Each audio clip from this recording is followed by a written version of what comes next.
Hello, everyone, and thank you for tuning in. Welcome to another episode of In the Studio. I'm Lynn Weaver, and today our conversation is going to be about human rights and the champions for human rights among us. My guest is Professor Keith David Watermpaugh. He's a professor and the founding director of Human Rights Studies at UC Davis. This is the first academic program of its kind in the UC Davis system. The University of California system. UC California That's system, right. Thank you. And he's a leading American historian of the Middle East and of human rights. He's an expert in the Armenian genocide and on the plight of refugees throughout history. He has lived in Syria and notably in Aleppo. Professor Watermpaugh is the author of many scholarly publications, articles, and talks, and the recipient of several awards and honor. He's also the author of Being Modern in the Middle East and Bread from Stones. In Bread from Stones, he discusses genocide, mass violence, human trafficking, and the displacement of populations, among other topics. And finally, Professor Watermpaugh and his students are the organizers of the David Davis Human Rights Lectures 2017, a series of talks by prominent speakers, and the series is open to the public and takes place at the UC Davis new Manetti Shrem Museum. Right. Welcome. Thank you, Lynn. This is a great pleasure of mine. And by the way, if you want to learn more about Professor Watermpaugh, just go to Wikipedia and you'll find lots of information, and most of it I think is accurate. I hope so. As accurate as Wikipedia ever is. Yes. So here's my first question. Okay. In your view, what is the most flagrant disregard of human rights in the world today? I know it's a difficult question because there are many flagrant. I think the one that most concerns me at the moment is the number of displaced and refugee people around the world. The United Nations High Commission for Refugees estimates that there's about 65 million refugees in the world today. And that's doubled since 2010. So this is a number that's increasing rapidly. And we think that if current trends continue, that number could easily double in the next 15 years. And just to give some context, 65 million people, that's the, it's the population of France, for example. So 1 in every 113 people on the planet today is a refugee. And the reason why I think that's one of the major human rights abuses is because human rights abuses create the conditions under which people are forced to flee. People who are refugees are the most vulnerable on the planet to continued violation of their basic human rights. And the unregulated and uncontrolled movement of people often can create situations where host populations become very, in a sense, they can face continued problems of their own, but often become xenophobic hostile and find far right-wing or demagogic politicians very appealing. So it's not that there's one single human rights abuse. No, of course that not. Refugees are an outcome of the violations of human rights. They are a challenge to the global human rights system. They are vulnerable to human rights abuse, and they create political problems that can amplify existing human rights problems. That's very interesting, and of course the statistics are an outrage, really. But beyond the outrage, do you know what is being done, if anything, at the moment internationally? I'm thinking, of course, we all know that Europe is overwhelmed with this problem at the moment, but it's not the only continent. Are you aware of some of the steps that Well, right now the world community is really failing in having any coordinated effort to address the mass movement of people. That's what I thought, yes. And it's a very difficult task because it's expensive, it's oftentimes very politically dangerous to do so, to be seen as being soft on refugees and so on. I mean, the German government, for example, Angela Merkel's government has faced some immense pushback, especially after terrorist attacks and so on that are ascribed to asylum seekers and refugees.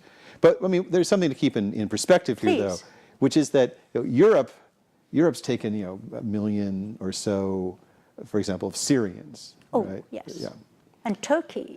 But Turkey's taken 1.5, almost 2 million. The little country of Lebanon, which maybe has, on a good day, 3 million people in it. Well, but 1 in 4 human beings in Lebanon right now is a Syrian refugee. So we need to keep these. We can't address the entire problem, but one of the first steps is to keep the problem in perspective. So wealthy states of Europe, the United States, we need to do more on our side to accommodate the movement of eligible people for resettlement. We need to reach out to states on the edges of these terrible conflicts, especially the one in Syria, to make sure that we reduce both the suffering of the refugees, but also help other vulnerable parts of their societies. I mean, places like Jordan are dealing with this the best they can, but also facing economic dislocation for their own people. So these are some of the matters to take in hand. But at the very core of it, though, the best way to deal with a refugee crisis is to make sure it doesn't happen in the first place.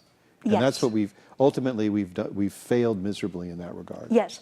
Well, I'm glad that you provided this example, because I think it's the best way to describe not just one human right, but many disregards for basic human rights: food, nationality, place to live. Right. And so I think you touched on the very heart of the problem. I wanted to talk to you a little bit about, well, before we go to your work here at UC Davis, so do you have hope about human rights evolving? You're a historian, a prominent historian.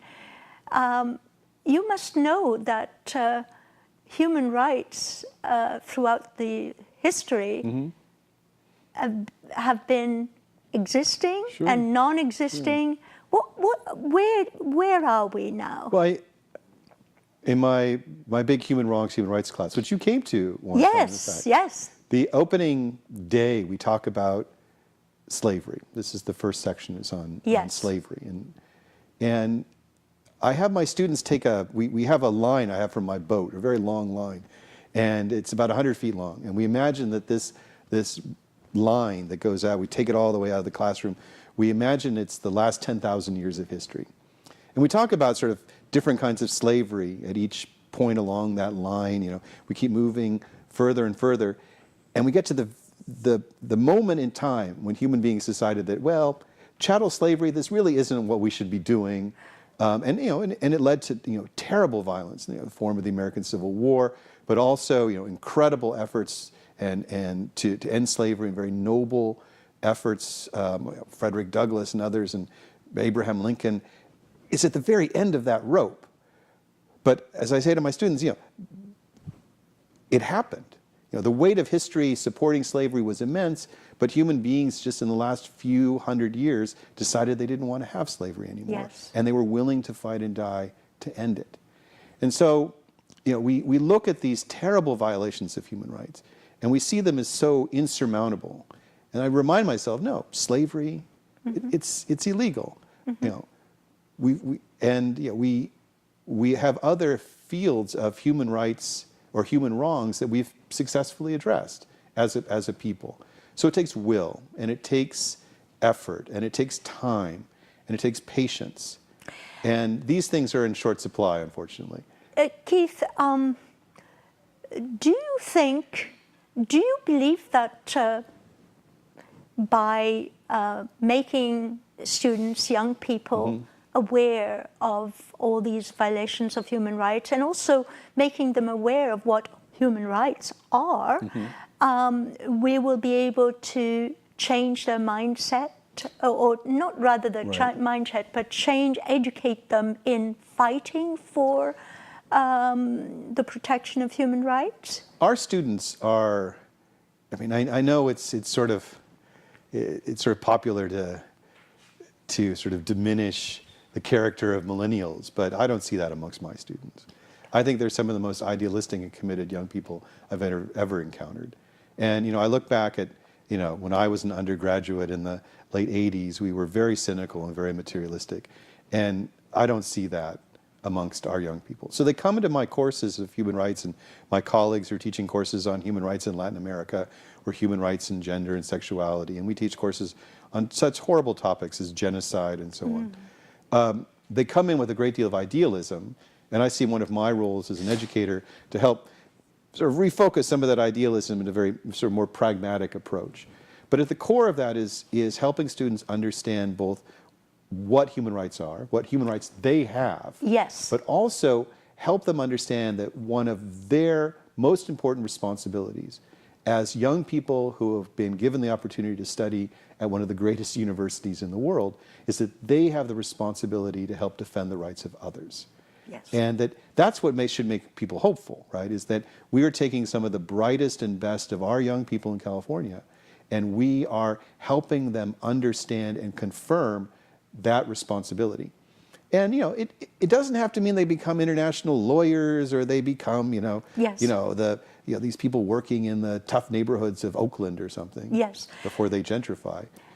But hold on, but the idea is that they take these ideas with them into government and society and into yes, medicine, so they're always conscious of this responsibility to fight for the rights of others wherever they are. Yes. You recently were your Big Idea. Big Idea is an initiative.